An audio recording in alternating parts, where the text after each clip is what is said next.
स्वागत है आप सभी का। आपके साथ मैं हूं स्वप्निल। डूंगरपुर से बड़ी खबर है। आरपीएससी पेपर लीक मामले से जुड़ी बड़ी खबर। एसओजी की टीम बीती रात डूंगरपुर में बड़ी कार्रवाई करते दिखी है।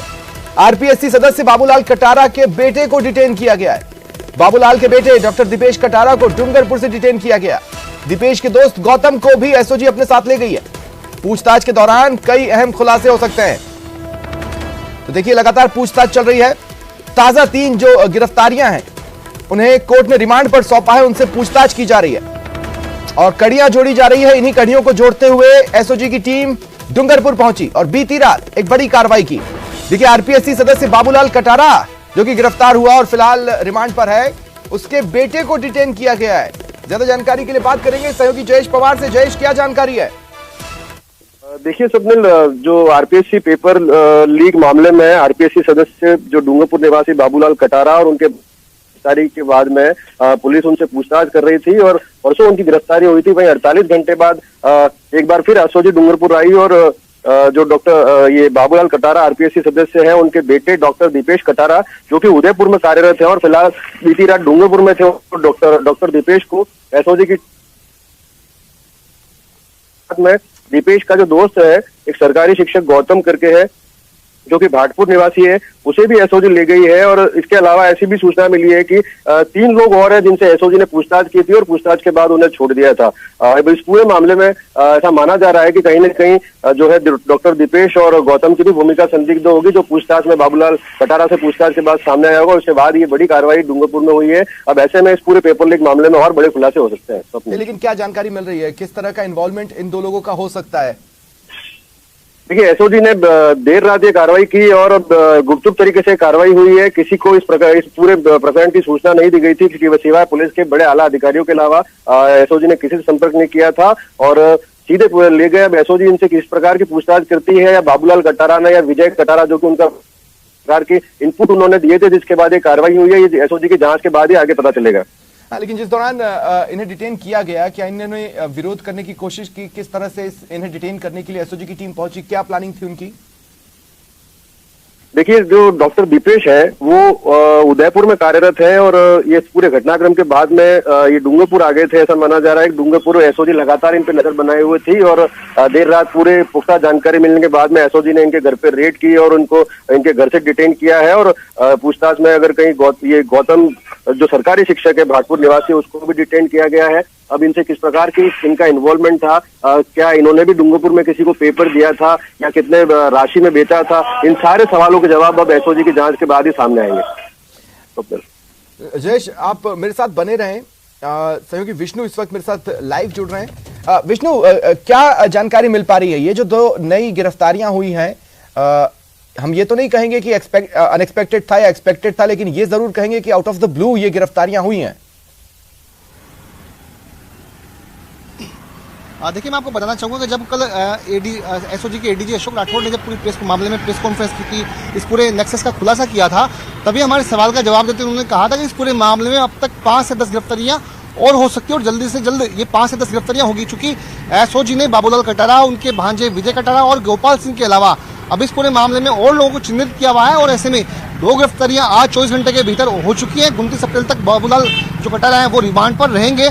तो ऐसे में जो पूछताछ बढ़ेगी आगे, वैसे वैसे इस पूरे मामले में आगे आने वाले वक्त में और गिरफ्तारियां देखने को मिलेगी। उसके अलावा न सिर्फ बाबूलाल कटारा के परिवार से 2 गिरफ्तारियां डूंगरपुर से हुई है, वहीं पर आने वाले वक्त में आरपीएससी के जो कर्मचारी है जो इस पूरे मामले में लिप्त रहेंगे, जो दोषी पाए जाएंगे आने वाले वक्त में, उनकी गिरफ्तारियां और एसओजी करेगी। तो 5 से 10 गिरफ्तारियां आने वाले वक्त में और देखी जाएंगी, जिनमें 2 गिरफ्तारियां डूंगरपुर में देखने को मिली है।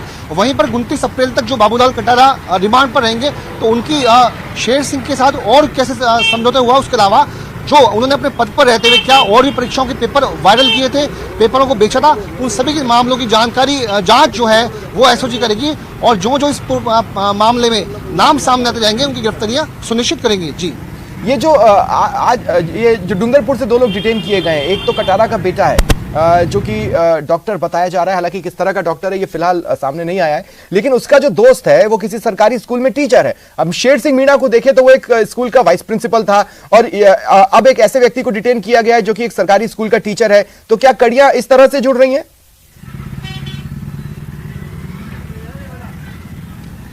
देखिए, बाबूलाल कटारा के जो बेटे को वहां से गिरफ्तार करने की जानकारी सामने आई, तो हो सकता है इस पूरे मामले में जो पैसा जो लिया गया था उसको ठिकाने लगाने की जो भूमिका हो सकती है कि उसके बेटे की हो। वहीं पर जो पेपर जो बनाया, जो लीक हुआ था, यानी पेपर प्रिंटिंग प्रेस से जाने से पहले जो उस पेपर को रिटर्न में कागजों पर लिखा गया था, तो उसमें जैसे विजय कटारा की भूमिका सामने आई थी, यानी कि जो बाबूलाल कटारा का भांजा है विजय कटारा, उसकी भूमिका थी कि उसने पेपर को अपने राइटिंग से लिख करके शेर सिंह को दिया था। तो हो सकता है इस पूरे मामले में बाबूलाल कटारा के बेटे का रोल भी लगभग ऐसा ही रहा हो, या फिर पैसों को लेने के बाद जो 2 किस्तों में 60 लाख रुपए लिया गया था उनको छिपाने में, उनको कहीं ना कहीं एडजस्ट करने में भूमिका उनकी रही होगी। वहीं पर जो सरकारी कर्मचारी सामने आए उनकी वजह यह हो सकती है कि शेर सिंह मीणा खुद सरकारी स्कूल में टीचर था, वाइस प्रिंसिपल था, उसने अपने स्तर पर भी बाबूलाल कटारा को पेपर बेचने के अलावा अपने स्तर पर भी पेपर बेचे। तो हो सकता है कि गोपाल सिंह ड्राइवर के मार्फत शेर सिंह मीणा ने डूंगरपुर में कई और लोगों को पेपर बेचा होगा। इसीलिए संभवतः सरकारी स्कूल का जो एक अध्यापक है वो गिरफ्त में आया है। जी विष्णु मेरे साथ बने रहे। जयेश, मैं आपके पास आ रहा हूं। जयेश,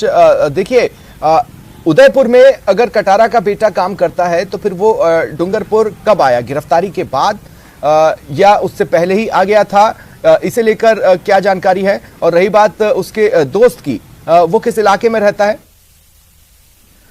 देखिए स्वप्निल, जब अजमेर से बाबूलाल कटारा की गिरफ्तारी हुई थी उसके बाद हम जो बाबूलाल कटारा का डूंगरपुर के सुभाष नगर में निवास है वहां पर पहुंचे थे और घर के अंदर थी, लेकिन घर वालों ने दरवाजा नहीं खोला। ऐसे में अंदर कौन कौन था इस चीज की जानकारी नहीं मिल पाई। लेकिन जब से अजमेर में बाबूलाल कटारा की गिरफ्तारी हुई है उसके पूरे परिवार के जो लोग हैं वो अलर्ट मोड पर थे और अपने अपने स्तर पे मतलब बचने की कोशिश कर रहे थे। अब ये जो बाबूलाल कटारा की गिरफ्तारी के वक्त उनका बेटा दीपेश कटारा उदयपुर में था या उसके घर पे थी, अंदर था, इस चीज का खुलासा नहीं हो पाया। लेकिन जो गौतम कटारा है वो दीपेश कटारा जो बाबूलाल का बेटा है उसका दोस्त बताया जा रहा है और भाटपुर निवासी सरकारी शिक्षक है। जो शेर सिंह मीणा से पूछताछ के बाद में बाबूलाल कटारा को गिरफ्तार किया गया था। 60 लाख में पेपर बाबूलाल से शेर सिंह ने खरीदा था और अब डूंगरपुर में इस प्रकार की सरकारी शिक्षक की और उनके भांजे की जो गिरफ्तारी हुई है, ऐसे में माना जा रहा है कि ऐसा कि बाबूलाल कटारा डूंगरपुर में भी लोगों को कितनी प्रॉपर्टी कटारा की डूंगरपुर में है? डूंगरपुर में इनका बाबूलाल कटारा की कुछ संपत्ति सामने आ रही है। जो जिला अस्पताल का मेडिकल कॉलेज है उसके बाहर एक 3 मंजिला बड़ा कॉम्प्लेक्स है और वहीं अस्पताल के पीछे एक 2 मंजिला इनका मकान है। इसके अलावा जो उनके पैतृक गांव है वहां पर बताए जा रहे हैं। इसके अलावा शहर में जो स्पोर्ट्स कॉम्प्लेक्स है वहां पर पिछले दिनों उन्होंने एक मतलब बेशकीमती जमीन का सौदा किया है, ऐसा भी इनपुट मिला है जिसको लेकर के इंक्वायरी की जा रही है। बिल्कुल। तो विष्णु मेरे साथ बने हुए हैं। विष्णु, तो अभी फिलहाल जो एसओजी का फोकस है वो कड़ियों को तो जोड़ने में है ही, वो ये जानने की कोशिश तो रिमांड पीरियड में करेंगे ही कि आरपीएससी का सिर्फ ये मेंबर ही इस पूरे प्रकरण में इन्वॉल्व रहा है इस प्रकरण में, या फिर इसके ऊपर भी कुछ चेहरे हैं जिनका बेनकाब होना बाकी है। लेकिन इस पीरियड में साथ ही साथ इस बात पर भी फोकस किया जा रहा है, जैसा कि शेर सिंह मीणा के केस में हुआ था, उसकी निशानदेही पर, उसकी प्रॉपर्टी को निशाने पर लिया गया, उसकी महिला मित्र की निशानदेही पर उसकी प्रॉपर्टी को खंगाला गया। अब इस कटारा की प्रॉपर्टी को भी खंगाला जा रहा है। देखा जा रहा है कि आय से अधिक कितनी आखिर काली संपत्ति इसने कूटी है, जिससे एक बार की यह पता लगाने में आसानी हो कि कितने मामले हो सकते हैं जिसमें यह इन्वॉल्व रहा हो। देखिए स्वप्न, आपने बिल्कुल सही कहा। कल एडीजी अशोक राठौड़ ने कहा कि अब इस गिरफ्तारी के बाद में जो बाबूलाल कटारा है उनकी संपत्ति की जो आकलन है वो किया जाएगा। साथ में यह भी देखा जाएगा कि उनकी इस रकम से, यानी जो अवैध आय जो उन्होंने अर्जित की है, उनसे कौन कौन सी संपत्तियां उन्होंने कमाई है, अर्जित की है, उन तमाम जो उनकी सूची बनाई जाएगी। उसके बाद उसको सरकार को भेजा जाएगा। उसके बाद यदि कोई अवैध आय से अर्जित संपत्ति पाई गई तो उनको जल्द से जल्द उनको ध्वस्त करने का काम जो है वो वहां का जिला प्रशासन करवाएगा। और एसओजी की मार्फत ये फाइल एसओजी ने इस पूरे मामले की जो कवायद है, जो शुरुआत है वो कर दी है। उनके अवैध जो संपत्तियां हैं, जो भी अकूत संपत्तियां हैं, उन सभी की जानकारी एसओजी जुटा रही है। और ये भी देखा जाएगा कि कितनी संपत्ति अवैध आय से अर्जित की है। साथ में देखा जाएगा कि आरपीएससी में अब क्या जो बाबूलाल कटारा है वही सिर्फ अकेले हैं या फिर उसके ऊपर कोई और भी चेहरा सामने है। साथ में यह भी देखा जाएगा कि 6 जो पेपर सेट करने का जिम्मा बाबूलाल कटारा को दिया, तो आखिरकार चूक कहां आरपीएससी से रह गई। यानी कि आरपीएससी के जो चेयरमैन है वो भी होते हैं, उसके अलावा और अन्य 3 सदस्य भी होते हैं। तो क्यों ये ध्यान नहीं दिया गया कि इस जो पेपर सेट करने के मामले को बहुत गोपनीय रखा जाए और पूरी तरह से बाबूलाल कटारा को फ्री हैंड दिया जाए कि पेपर वो सेट भी कराएंगे, पेपर उसको प्रिंटिंग प्रेस को भी भेजेंगे। तो तमाम उन पहलुओं पर कुछ जो गोपनीय जो बिंदु हैं उसको एसओजी ने राज्य सरकार के साथ में शेयर किया है, ताकि आने वाले वक्त में आरपीएससी में इस तरह की लापरवाही, इस तरह की जो घोर जो कार्य है वो देखने को ना मिले। जी लेकिन विष्णु, आपको याद होगा शुरुआती जो गिरफ्तारियां थी वहां से लेकर कटारा की गिरफ्तारी तक, शुरुआती गिरफ्तारियों ने जितनी तेजी से खुलासे किए अब उतनी तेजी से खुलासे हो नहीं रहे, जांच धीमी गति से आगे बढ़ रही है। सबसे अहम बात यह है कि ढाका को तो आज भी तलाशा ही जा रहा है, उस तक तो ये पहुंच नहीं पाए हैं। दूसरा, अब नए चेहरे कुछ नया बताएं तो बात अलग है, नहीं तो अब बहुत ज्यादा कुछ एक्सट्रैक्ट नहीं कर पा रही है एसओजी। देखिए, सुरेश ढाका जो इस पूरे मामले में 1 लाख रुपए का नामी कोचिंग संचालक भी जयपुर में था, तो उसके जो कोचिंग को ध्वस्त कर दिया गया था।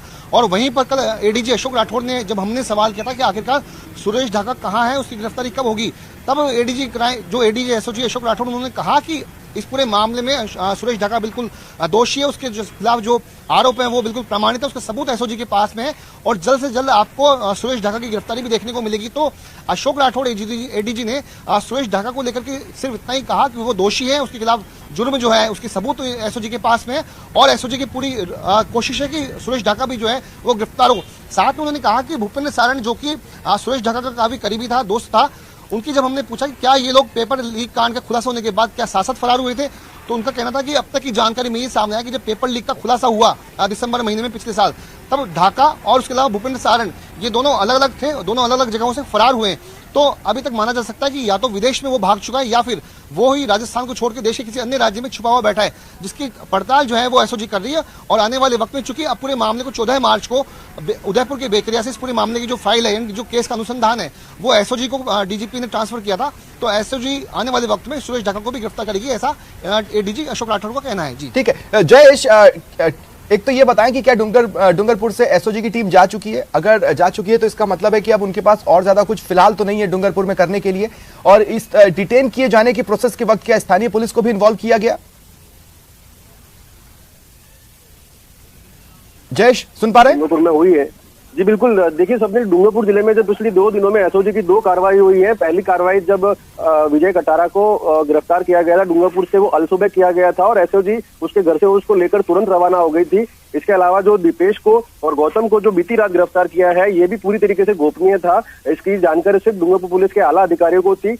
जिस प्रकार की कार्रवाई एसओजी ने डूंगरपुर में की है, ऐसा माना जा रहा है कि पूरी तैयारी के साथ में एसओजी की टीम आई थी, पूरा उनकी रैकी थी और डूंगरपुर में जो टीम है वो कुछ घंटे या कुछ मतलब इससे ज्यादा यहाँ पर रुकी नहीं है और जो उनका मूल काम था वो करके यहाँ से निकल गई। डूंगरपुर में टीम ने स्टे बिल्कुल नहीं किया और दोनों कार्रवाइयां ऐसे समय पर ही हुई है जब रात के समय में, आज सुबह में की गई, ताकि ज्यादा इस चीज का आम लोगों को पता नहीं चले।